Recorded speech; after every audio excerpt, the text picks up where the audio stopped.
Have you ever said something you instantly regretted?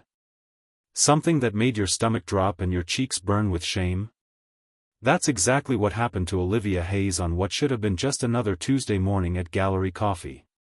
If you've ever had one of those moments that changed everything in the blink of an eye, you'll want to stay until the very end of this story. And if this resonates with you, please hit that like button and subscribe to our channel for more stories that touch the heart and remind us of our shared humanity. The morning sun streamed through the windows of Gallery Coffee, highlighting the local photography exhibit that changed weekly. Olivia, the cafe's assistant manager, was arranging pastries in the display case when her coworker, Mia, called her over to look at the newest installation. "What do you think of this week's photos?" Mia asked, gesturing to the wall. Olivia scanned the black and white portraits until her eyes landed on one particular image. It showed a man, maybe in his mid-30s, sitting on a park bench with a little girl who couldn't be more than 6 years old. The girl was laughing, her head tilted back in pure joy, while the man looked at her with such tenderness it almost hurt to witness. "That one's trying too hard," Olivia said, pointing to the father-daughter portrait. "It's so staged. No real dad looks at their kid like that. It's Instagram-perfect parenting that doesn't exist in the real world." Her voice carried more bitterness than she intended, echoing slightly in the morning quiet of the cafe. "I think it's beautiful," Mia countered.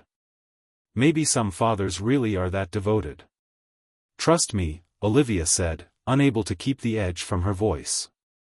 "My father was a master at looking perfect in photos while being completely absent in reality. These staged, devoted dad shots are just fantasy." She made air quotes around "devoted dad," her fingers slicing through the air.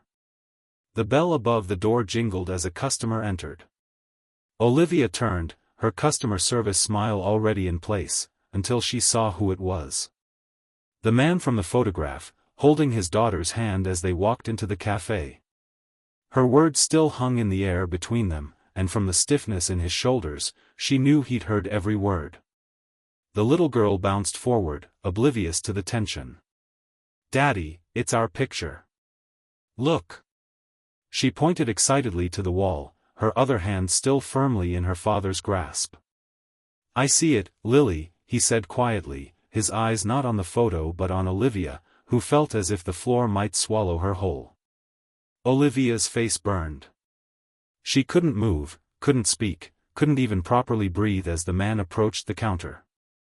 His eyes, kind despite the hurt evident in them, met hers. "One hot chocolate for my daughter, please," he said. "And a black coffee for me." His voice was soft, measured, giving no indication of what he must be feeling. I'm sorry," Olivia stammered. "About what I said. I didn't know. That I was real?" A small, sad smile touched his lips. "Or that I was right behind you?" "Either. Both." She fumbled with the cups, hands trembling slightly. "It was completely unprofessional, and I had no right." "You had every right to your opinion," he said, cutting her off gently. "Though I'd like to think I'm not just playing a part for the camera." There was something in his tone, not anger, but a quiet dignity, that made Olivia feel even worse. As she prepared their drinks, the little girl, Lily, chattered about the photo, explaining how the photographer had captured them at the park where they went every Saturday. "It's our special day," she said proudly. "Just me and Daddy. He never misses it, not ever, even when he's super tired from working." Olivia handed over their drinks, noticing the wedding ring was absent from the man's left hand. The photographer had captured a single father and his daughter in their authentic moment of connection, exactly what Olivia had dismissed as impossible fantasy. "My name is Daniel," he said, accepting his coffee. "And this is Lily." "I'm Olivia," she replied, wishing she could disappear. "Again, I'm really sorry." Daniel nodded, then hesitated before asking, "Do you mind if I ask why you reacted so strongly to the photo?" Perhaps it was the genuine curiosity in his voice, or maybe it was the guilt gnawing at her, but Olivia found herself answering honestly. My father was great at looking like Father of the Year when cameras were around. The reality was different. She swallowed hard. He left when I was 8. The last thing I have from him is a framed photo where he's looking at me exactly the way you're looking at Lily in that picture. Understanding dawned on Daniel's face. I see, he said simply. Daddy doesn't leave, Lily announced matter-of-factly, sipping her hot chocolate and leaving a small foam mustache on her upper lip. Mommy did, but she was sick in her heart. Daddy says sometimes people have to go away to get better, but he'll never go. Daniel smoothed Lily's hair, a gesture so natural and tender it made Olivia's chest ache. That's enough, sweetheart. Drink your cocoa. Olivia busied herself wiping down the already clean counter, desperate to escape the awkwardness she'd created. But Daniel wasn't finished. That photograph was taken 6 months after Lily's mother left, he said quietly. Lily was having a hard time. A photographer friend offered to take some pictures of us at the park, our favorite place. That particular moment. He glanced at the photo. Lily had just told me a joke she made up. Something about a penguin and an ice cream cone. It made no sense, but it was the first time she'd really laughed since her mom left. Olivia looked up, meeting his eyes. I judged you unfairly based on my own experience. I shouldn't have done that. Daniel nodded. We all see the world through our own lens. He took a sip of his coffee. For what it's worth, I understand. My father wasn't much present in my life either. It's why I work so hard to be different with Lily. Over the next few weeks, Daniel and Lily became regulars at Gallery Coffee. Olivia learned that Daniel was a graphic designer who worked mainly from home to be available for his daughter. He'd been raising Lily alone for nearly 2 years after his wife's struggles with depression had led her to leave them both. He didn't speak of her with bitterness, only sadness and compassion. She couldn't be the mother Lily needed, he explained one afternoon while Lily was busy coloring at their table. And she knew it was hurting all of us to pretend otherwise. As spring turned to summer, Olivia found herself looking forward to their visits. Daniel's quiet strength and devotion to Lily began to heal something within her she hadn't realized was still broken. The cynicism that had colored her view of fathers, of family itself, slowly began to fade. One day, Daniel came alone, looking tired but peaceful. Lily's with her grandmother today, he explained. I wanted to talk to you. He hesitated, then said, the exhibition is changing tomorrow. They're taking our photo down. Oh, Olivia said, surprised by her own disappointment. It's been nice having you both around.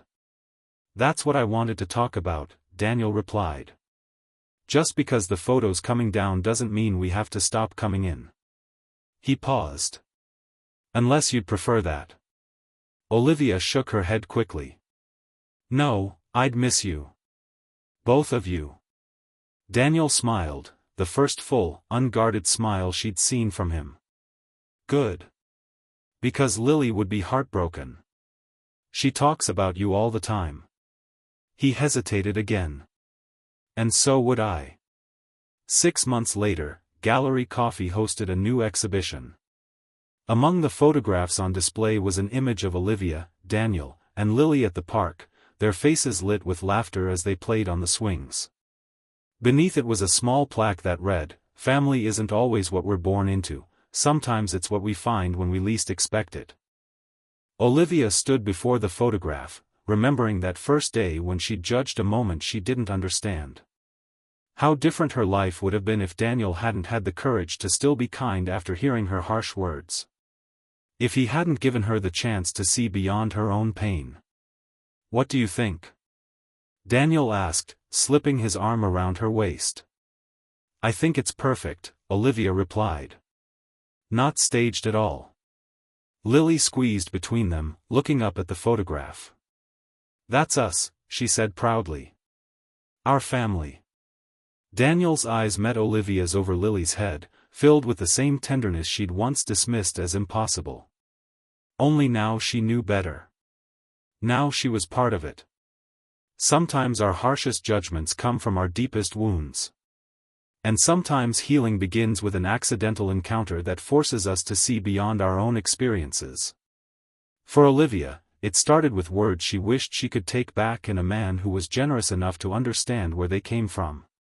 For Daniel, it began with the courage to be vulnerable despite past hurts. And for little Lily, it was simply about making room in her heart for one more person to love. The next time you find yourself making assumptions about someone else's life or story, remember, they might be standing right behind you, with a truth you never expected and a heart you never imagined. Our judgments create walls, but our openness builds bridges to connections we never thought possible.